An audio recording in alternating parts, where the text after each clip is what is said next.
আমরা জানি 23শে জানুয়ারি সরস্বতী পুজো ছিল। ভিডিওটা একটু দেরি করে আপলোড করলাম, তো তোমরা কিছু মনে করো না।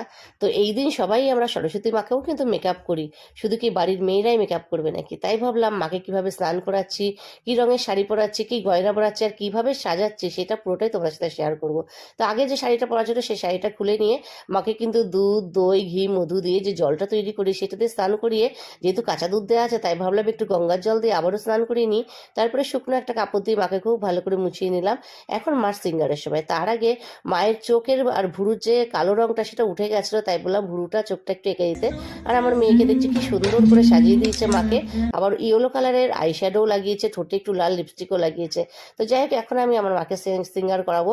তার জন্য মাকে কিন্তু হাতে হেনা লাগিয়ে দিলাম আর মুখে ফেয়ার অ্যান্ড লাভলি লাগাচ্ছি। এদিকে তো আমার মেয়ে বলছে, তুমি এমনভাবে ফেয়ার অ্যান্ড লাভলি লাগিও না কি চোখের মেকআপটা আর ঠোঁটের লিপস্টিকটা উঠে যায়। তো যাই হোক, আমি একটু হাসলাম, হেসে সুন্দর করে মাকে মুখে ফেয়ার অ্যান্ড লাভলি লাগিয়ে নোকে নেলপলিশ লাগাচ্ছি। পরের ভিডিওটা দেখার জন্য কিন্তু তোমরা অবশ্যই চ্যানেলটা সাবস্ক্রাইব করে পাশে থাকো। নেক্সট ভিডিওতে দেখাবো কি রঙের শাড়ি পরাচ্ছি আর কি